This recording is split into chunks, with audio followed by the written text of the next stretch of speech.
Salibonani bazalwane ngegama lenkosi yethu Jesu. Siyamkelana kuyona le camp meeting ka 2020 elesihloko esithi isiko eligxile kuKristu lisiko lethu. Asikhothamsena amakhanda nxa sikhulekayo. Siyabonga ukuthi lanxa kungaba khona ubuhlungu lobuzima emhlabeni usichiyele ithemba lika Jesu oseduzane lathi lanxa siphakathi kwezikhathi ezizima. Usichiyele lona leli themba lesibindi lokuthi sigcwala ukuthokoza lanxa mhlawumbe ezinye izinto zingahambi kuhle kuphileni kwethu. Sinike isibindi esinjalo lesiko elinjalo la komoya. Ngegama lika Jesu siyakhuleka. Amen. Isihloko sethu ke ngaphansi kwesihloko esikhulu esithi isiko lika Jesu kumbe isiko eligxile kuJesu lilisiko lethu. Sikhetha isihloko esithi siyaxakeka kepha asilahli ithemba. Ngifisa ukuthi ukhumbule ukuthi impilo yamakholwa mzalwane ayikho njengalokhu ngesilungu abathi a bed of roses. Awuphili impilo yakumoya kube ngusolobhoni. Kwelinye ilanga impilo yahamba kuhle, kwelinye ilanga impilo kube zima. So ngingaze ngabheka ngacabanga ukuthi ukukholwa kungenza ngingafiki ezikhathini ezinzima. Yikho lokhu sisithi ekuseni siyaxakeka ye. Asifanelanga silahle ithemba. Ungaya eBhayibhelini KWABASEKHORINTE besibili sahluko ngesesine ivesi ngelesificamunwe kusiya kwele-10. Uthi umpostoli uPaul, siyancindezelwa nxa zonke kodwa kasihlifizeki, siyadideka kodwa asilahli ithemba, siyazingelwa kodwa asihlanyukwa, sithwele njalo emzimbeni wethu ukufa kukaJesu ukuze ukuphila kukaJesu kubonakaliswe emzimbeni wethu. Inkosi ayibusise ukufundwa kwelizwi layo. Okwakuqala emfuna sikukhangele indima yabapostoli ngesikhathi seTestament elitsha, ikakhulu uJesu esenyukile waya ezulwini. Siyababona lapha bencindezelwe inhlangothi zonke kepha bengahlifizeki. Ngokamazwi kampostoli uPaul, babedideka bazunywe kepha ithemba babengalilahli, babezingelwa, abanye baphoselwe phakathi kwezingonyama lamabheri, kodwa bakwazi ukuthi uNkulunkulu kasoze abahlamuke njengabafana bamaHebheru esithandweni somlilo abathi, Nkosi, ngazi usiphosele esithandweni somlilo, kakwaziwe kuwe ukuthi inkosi yethu izasophula esithandweni somlilo. Basebehlala bakhumbula, kenje uNkulunkulu kwakwenzeka ukuthi avume ukuthi ungene esithandweni somlilo. Basebesithi, lanxa inkosi ingeke isikhuphe esithandweni somlilo, kodwa kakwaziwe kuwe ukuthi ngeke sikhothamele isithombe, inkomo ingazala umuntu komhlahlandlela. Babeswela bawiselwe phansi kepha bekwazi ukuthi kababhujiswa. So isizatho lemfihlakalo yaba yikuhamba bethwele ukufa kukaJesu emzimbeni yabo njengentelezi. Lapho abahamba khona babekwazi ukuthi kungaze kube imkhoba, kungaze kube izituhwane, kungabe kube izangoma labakhunkuli, kungaba loba yini engabakhathaza, kodwa babekwazi ukuthi balentelezi yegazi likaJesu ilapho lalapho ababeza kuya khona. Sibonakele inkambo kampostoli uPaul ke sikhangele abapostoli abambalwa. Okokuqala sibona umpostoli uPaul abakhumbulayo. Umpostoli uPaul kwathi kuphendukeni kwakhe wabalekelwa, waze wabalekelwa ngitsho la ngabapostoli bengamthembi ukuthi kambe yena lo muntu akade dlavuza ibandla ngeziyini ukuzosicathamela, babaleka kodwa zangalahli ithemba, edelwa ngolimi lwanamhlanje ngamadikoni lama-elder labafundisi, babaleka efike echechi, kodwa uPaul kazange alahli ithemba. Okwesibili siyabona lapho ukuthi eListra wake wakhandwa ngamatshe bamchiya emahlukaneni wendlela yokufa walahlwa njengofilweyo kodwa wasale evuka lapho kazange amphika uJesu wayeqhubekela phambili esiya eZiyoni umuzi kaNkulunkulu. Ngaleso sizathu siyambona ukuthi abanye bayazi ukuthi uPaul wayelomkhuhlane. Abafundi beBhayibheli bavumelana ukuthi wakhuleka uPaul kwaze kwaba kathathu. Bacabangela ukuthi abanye ekuweni kwakhe kumbe ekuphazinyelweni kwakhe ngumbane esendleleni yeDamaseko kulapha amehlo akhe afeatureswa khona yikukhazimula lokubengezela kombane. Abesekhuleka enkosini kwaze kwaba kathathu. Ngithanda amazwi lapho athi inkosi yathi, Pauli, umusa wami wanele kuwe unjalo ebuthakathakeni. Babhekana ke uPaul labo Silas ezintolongweni lenkemba noma umhedla umlilo lezingonyama kanye lezimpisi.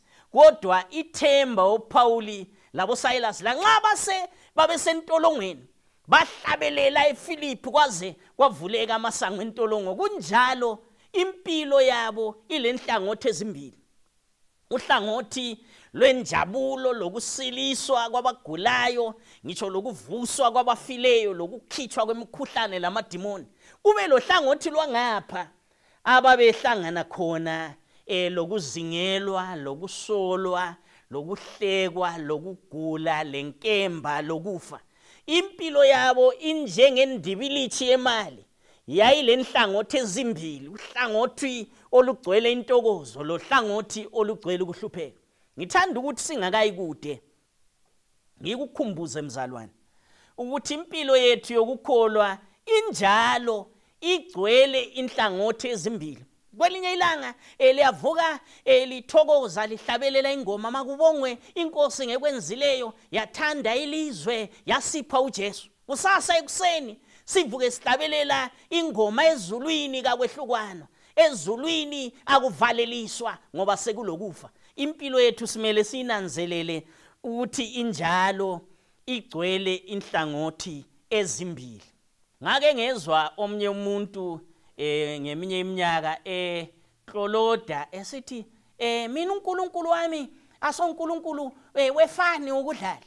Angeke ngithebe ngembhida uNkulunkulu ephila. Abese sithena ngafika wayengumsabatha yena lo muntu bazalwane. Ngamangala kakhulu. Uthi sengafika ebantwaneni bami ngathi ngeke sidle imbhida. Gezani izandla sikhuleke sifuna into eserious la. Angisakhumbula ukuthi wathi besithi amen kwakulesitshebo bani, kodwa engikukhumbulayo uthi bathi besithi amen kulesitshebo esedlula imbhida ethebulini. Ngathi ngihlezi abanye umnye mhlawumbe ngayikhumbula ngazumbe wawukhona kulo mhlangano, kodwa ngihleli enhlizweni yami ngathi umuntu luza kuwe kukholweni kwakhe ngoba uNkulunkulu wami unguNkulunkulu ngitsheba ngembhida engelamafutha. uNkulunkulu wami unguThixo ngitsheba ngoba lahwa. uNkulunkulu wami unguThixo njalo impilo ingangihambeli kuhle ngiyamethemba lanxa ezinye izinto zami zingahambi kuhle. Siyabona ke uPaul lapha bekloloda bona ngokuthemba inkosi yabo. Asiye kuThimothi wesibili isahluko ngesesine ivesi ngelika 7 lo 9. Uthi umpostoli uPaul esefika emaphethelweni okuphila kwakhe, ngilwile ukulwa okuhle, ngiqedile ukuhamba kwami, ngikulondolozile ukukholwa, sengibekelwe umqhele wokulunga eza kunginika wona ngalolo suku inkosi umthonisisi olungileyo. Kungesimi ngedwa kepha kulowo lalowo othanda ukubonakala kwakhe. Uthi umpostoli Paul sengilwile ukulwa okuhle. Ngamanye amazwi mfowethu, dadewethu, impilo yakumoya injengempi. Ngelinye ilanga lungiselela ukuthatha amathamborini uhlabelele njengoMiriam bechapha ulwandle olubomvu. Kodwa woba ready futhi lanxa ukhuleka ekuseni kumbe ntambama, khuleka umthandazo ofanana lalo uthi Nkosi, usuku lwanamhlanje angazi ukuthi lungiphatheleni.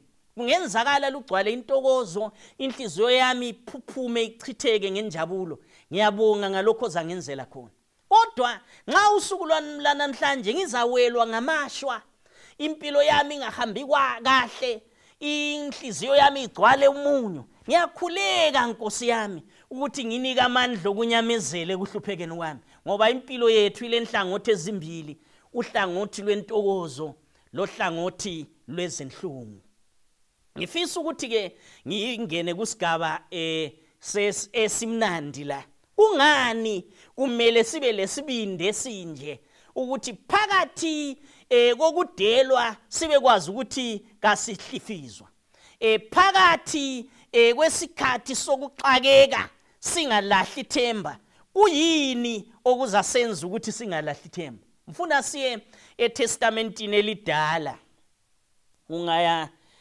kuMahubo isahluko ngo-34 verse 7 uMahubo ngo-34 ivesi ngelika 7 uthi uDavida ingelosi kaNkulunkulu iyamisa nxa zonke kubo abamesabayo ibakhulule nxa ungakuthumutsha kahle ithi yona iBhayibheli ingilosi ekulindayo iyabuya izokhempa yenze amatende lapho khona ukuthi kukhulule ngezikhathi zendingeko uliqiniso yini siyakubona yini lokho eBhayibhelini kusenzeka ukuthi nxa abantwana bakaNkulunkulu bexakekile besengosini ekhulusini lezinhlupheko uNkulunkulu wake wabahambela yini ngifuna sithathe imfanekiso kaMprofeti Elisha ngifunde eBhayibhelini yesiNdebele uElisha eseDothani inkosi yaseSiriya yathumela amabutho ebusuku ukuzungeza umuzi kwathi inceku yomuntu kaNkulunkulu isivukile kuseni kakhulu yaphumela ngaphandle yabona impila amabhiza lezinqola kuzingeleze emuzi yathi maye Nkosi yami siza kwenze njani na uElisha epholile wathi ungesabi inkosi yasivula amehlo alo muntu wabona ukuthi intaba yonke igcwele amabhiza lezinqola zokulwa zomlilo zihanqe uElisha zivela ezulwini bathandekayo ngaze uSathane alethe ibutho lamaSiriya kuphela ukuthi amehlo ethu kavulwa ukuba izintaba ezemalungwana zisizungezile ezezingilosi zasezulwini ezilinda abangcwele nxa ufisa ukubona ukuthi impilo kaElisha yayimpilo enxitshiweyo ngomvala sangwana wethemba lokuza kukaJesu wesibili lokuvikela kwakhe uthe sesifa kusahluko ngesika 13 amakhosi esibili uJowashi wahamba siyabona umuntu kaNkulunkulu esegulela ukufa iBhayibheli lami lithi nxa uJowashi inkosi ebona uElisha esesifa wahlaba umkhosi wathi baba inqola yako-Israyeli lamabhiza ayo mzalwane ngiyayifisa inkolo enjengeka Elisha okwaze kwathi emehlweni kaJowashi ngenxa yenkolo ekuElisha uJowashi wabona ukufa komuntu kaNkulunkulu kulinganiswa lebattalion yebutho likaIsrayeli ngiyakufisa ukuba lenkolo enjalo encomekayo ekwaziyo ukuthi kule qula lezingilosi ezilinda abangcwele moya oyingcwele ngihole ungiholele ezulwini lanxa impilo yami ingake yahamba kahle lanxa izinto zami zingeke ziqonde kahle zime mazombe zombe ngibe kwazi ukuthi kule qula lezingilosi ezilinda abangcwele uPetro esentolongweni liyakhumbula ukuthi abafundi babebotshwa ngaze bayichumayela eTempelini babotshwe baye entolongweni bachaywe bese bevulelwa ukuthi yekelana ukukhuluma babuyele futhi bayichumayela uPetro ke lapha uyabanjwa abotshwe ngemva kokuthi sekubulewe uJohane umfowabo kaJesu ngenkemba nxa esebulewe uJakobe ngenkemba esebulewe uPauli uPetro uyathathwa ayefakwa entolongweni ngesefakiwe entolongweni uPetro iBhayibheli lithi number 1 nxa umpostoli uPetro esekuhluphekeni number 1 ibandla lamkhulekela elabapostoli. Ngifisa ukuqhakathekisa abazalwane. Nxa ngidlula esigodini esimnyama sethunzi lokufa, kumele ngithwale isibane sami somthandazo ukuthi ngigomela nginjalo whether ngisesiswini senhlanzi loba ngisentolongweni ngikhuleke enkosini. Abapostoli bakhuleka ke kumsebenzi ngu4 ivesi ngu27 usiya ku31. Lalela ithemba labo enkosini bezingelwa bayakhuleka bathi, ngoba impela kulumuzi uHerod lo Pontius Pilate kanye labezizwe labantu bako-Israyeli bahlangana ndawonye ukuhlanganela inceku yakho engcwele uJesu. Ngakho ke Nkosi, khangela ukusonga kwabo, unike inceku zakho ukuba zikhulume ilizwe lakho ngesibindi sonke, ngokwelula isandla sakho ukusilisa kwenziwe izibonakaliso lezimangaliso. Kwathi sebekhulekile bagcwaliswa ngumoya oyingcwele. Amen. Lithi lona iBhayibhili bakhuleka bathi, Nkosi, sibhekane lamadoda angasokudlala somadodeyana, ngamadoda emadodeni oPontius Pilate labo bani bahlangene ngathi, kodwa Nkosi yelula isandla sakho usivikele. Sebekhulekile isona lesi sikhathi lapho uPetro abotshwa khona ngemva kohlonzo olungaka lomthandazo. IBhayibhili bese lisithi kumsebenzi engu12 ivesi ngelika 5, kodwa ibandla lamphinda uPetro lamkhulekela kuNkulunkulu. Ngemva kokukhulekela umsebenzi laphinda lakhulekela uPetro esentolongweni. Ngalobo busuku iBhayibhili lithi wayefisa ukuba amkhulule uHerod uPetro. Ngalobo busuku ngemva kwemkhosi wesinkwa esingelamvubelo kwakumele amkhulule. Engakamkhulule ekuseni iBhayibhili lami lithi ngalobo busuku ayeza kumkhupha ngabo uHerod yethekelela ingilosi kaNkulunkulu. Asiso sonke isikhathi mhlobo wami umlimaza kuchiya emnyameni. Ayisiso sonke isikhathi uNkulunkulu aza kuchiya phakathi kokuhlukumezeka emtchadweni. Ayisiso sonke isikhathi ngelinye ilanga uNkulunkulu yethekela phakathi kwamabili, phakathi kwamabutho amabili ayebotshwe. uPauli wayebotshwe ngamaketana amabili, kulamabutho amabili amlindileyo elele phakathi, kulamanye amabutho asesangweni. Ungabala iBhayibhili kukhanya kwakulamasango amaningi alindwe ngamabutho. uPetro wayesemumeni enjalo, kodwa lithi ebusuku kwaba lokukhanya okukhulu entolongweni. Isithunywa lesi samchaya uhlangothi uPetro sathi, vuka masinyane, gqoka, faka amanyathela, yambathi ingubo yakho, landela. Uyeza ukuthi lamazwi lapha ayengawe command, ayengawe instruction. Kwakungadlalwa, uNkulunkulu wayeze ukuzotshengisa amandla akhe entolongweni. uPetro lithi lona iBhayibhili badlula amasango labalindi ungathi uyaphupha. Ngemva kwestrathi sokuqala isithunywa sathi, ya kulungile, hamba. uPetro wase kusithi qaqabo, waphaphama kungathi kusebuthongweni. Waqala ukuthi chwathi egijimela endlini lapho kwakulomthandazo khona. Uthe efika endlini kaRoda wafika wanqonqotha emnyango. Intombazana eyamhlangabezayo, by the way ngifuna unanzelele ubumnandi bokukhola. Abantu laba babekhuleka endlini bekhulekela uPetro kaphume. Kodwa uzabona ukuthi iBhayibhili leli la kwakukhuleka abantu ababekwazi ukuthi yes singakhuleka uPetro angakhululwa ngoba uJakob ubulewe kunjalo sikhuleka. Kodwa uNkulunkulu kungenzeka amvulele. So babekhuleka befuna intando kaNkulunkulu. Intombazana le ithe ibuza ngubani? uPetro waphendula wathi, yimi. Kuthiwa intombazana le yezwa ilizwi likaPetro yazi yakhohlwa ukuvula umnyango, yagijima yaya endlini yabatshela abadala yathi, uPetro usesangweni. iBhayibhili lami lithi lona ababekhuleka bona ukuthi uPetro akhuleke, kuthiwa bathi kuntombazana uyahlanya. Litho njalo iBhayibhili lathi uyahlanya. Ucabanga ukuthi uPetro usegedini suka la bahamba baya discover ukuthi sibili uPetro usesangweni. Hlobo wami othandekayo, yebo uJakobe ubulewe ngenkemba, kodwa uPetro ukhithiwe entolongweni. Kutshoni lokho? Ngesinye isikhathi umlimi uyavuma ukuthi sidlule phakathi kobuhlungu. Mhlawumbe ngitsho lokufa.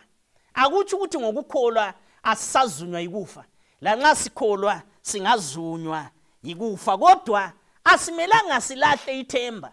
Ngoba ithemba lethu elikhulu kalikho empilweni yalomhlaba, lisekuphileni okuphakade okuzayo ekuzeni kwenkosi yethu Jesu kwesibili. Ngifuna ukunika omunye umfanekiso lapha. uHana egwalweni luka Samuel. uHana wayelo nyane wabo othiwa nguPenina, owayesiba labantwana, kodwa yena engabe labantwana ngoElkana. Waze waya ethempelini ukuyakhuleka. uHana ube inyumba, kodwa uya enkosini eyinyumba enjalo ayikhuleka. Ngithanda umfanekiso obekwa lapha ngumprofeti uSamuel ukuthi umpriest waze wacabanga ukuthi udakiwe, kodwa ekucineni lanxa abantu abangaziyo izinhlupheko zakho, lanxa abantu abangaziyo odlula kikho bengahleka ukuthi udakiwe, ekucineni nyamezele emthandazweni, ngoba iBhayibheli lami lithi ukulayela kwenhliziyo yakhe kwazala uSamuel. Yebo uThixo Hana, yebo uThixo Naomi, yebo uThixo Maria uvumile ukuthi ufelwe, ulahlekelwe ngabantwana, kodwa bonke ubuhlungu lobu kabutsho ukuthi ngezinye izikhathi uNkulunkulu ngeke akuphe indodana njengoHana. uNkulunkulu wethu kulezikhathi angavuma ukuthi sidlule phakathi kobuhlungu njengoNaomi, kodwa futhi khangela ukuthi kulezikhathi uNkulunkulu avuma khona ukulalela imthandazo lokulayela kwezinhliziyo zethu. Ukwethemba uNkulunkulu. Ngifisa ukuthi ngikhulume amazwi enkosi uJesu. uJesu wathini ngokuhlupheka kwethu? Ngaya kuMateyu isahluko ngesika 6 ivesi ngelika 25 usiya ku31. uJesu wathini ngokuhlupheka? Ngiyafunda ulalela iBhayibheli lesindebele. Ngakho ngithi kini, lingaphisekeli ukusila kwenu ukuba lizakudlani lokuba lizakunathani, lomzimba wenu ukuba lizakwembathani. Ukusila kwakwadluli yini ukudla lomzimba? Kawudluli izambatho na? Khangelani izinyoni zaphezulu ukuba kazihlwanyele, kazivuni, kazibuthele eziphaleni, kanti uYihlo osezulwini uyakuzondla. Lina kalize zidluli kakhulu na? Ngumuphi umuntu othi ngokuhlupheka angezelela ingalo ibenye ebudeni bakhe? La ngezambatho liphisekelani na? Qaphelani imiduze yeganga ukuthi ikhula kanjani, kayiphothi kayaluki. Kodwa ngithi kini, lo Solomon ebucwazicwazini bakhe bonke wayengambathiswanga njengomunye wayo. Uba uNkulunkulu esembathisa ngokunjalo utshani, kakuyikulimbathisa kanjalo lina na elilokukholwa okuncinyane? Inkosi ayibusise ukufundwa kwelizwi layo. uJesu uthi kubafundi bakhe, kungabe lixakeka, kodwa lingalahli ithemba.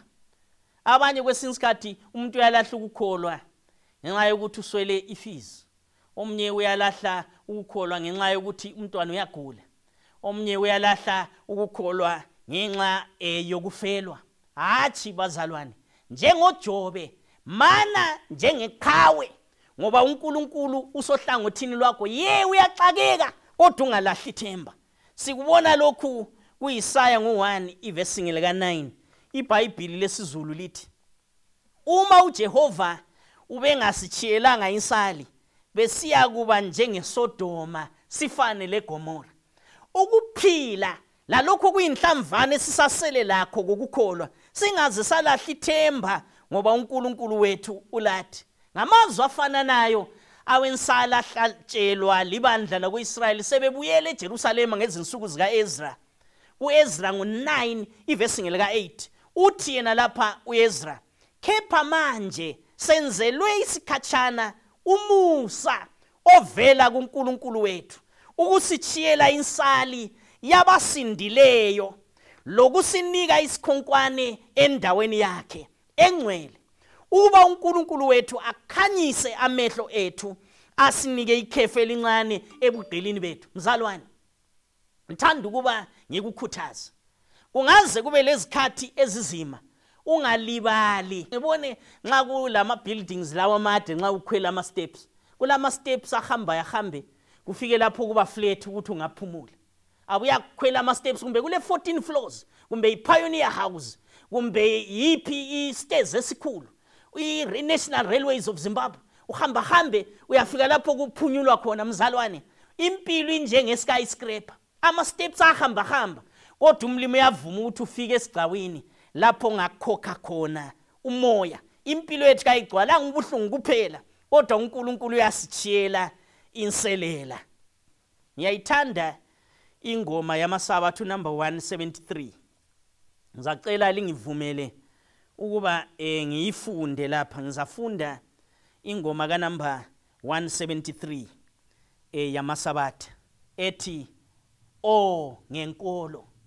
Uthi umhlabeleli, ngifuna inkolo engesabi noma isezitheni, engesabi ubuzima benswelo nosizi, engebubule isole noma isishaywa, ngesikhathi sobuhlungu yona linhliziyo noma inkolo yencike enkosini, inkolo ekhazimlayo zivukile iziphepho engozini enjalo, ingesabi ingathandabuzi, imele ukunyonkolozwa enganaki ihlekwa, ingenaki igqinywe lulwandle nobuqili bonke. Nkosi, uyathandaza umhlabeleli, ngiphe inkolo enjalo noma kungehlani, ngozwa lapha ubumnandi emhlabeni, ngisemhlabeni ugcwele izinhlungu, ngizezwa ubumnandi bekhaya ezulwini. Thanda ukukunxusa ke mhlobo wami othandekayo, angifisi ukuthi ngenze kube kuncinyana ukuhlupheka kwethu, kodwa ngithi sixakekile kodwa kasilahli ithemba. Siphuma kuyona le camp meeting, umthandazo wami ukuthi umlimi asinike isibindi lenhliziyo ebanze egcwele ukukholwa okunje, oza kuthi la nxa kunyonkolozwa, nxa sifelwa, nxa ule COVID-19 kunje sigqoka ama mask, uNkulunkulu wethu sibe kwazi ukuthi sichayiwe kodwa kasibhujiswa, sibe kwazi ukuthi siyaxakeka kodwa kasililahli ithemba. Umlimo lomusa asinike sonke ukukholwa kunjalo sisuka kuyona le camp meeting. Nxa ukhululekile lapho khona, ngizanxusa ukuthi ucimeze nxa sikhulekayo.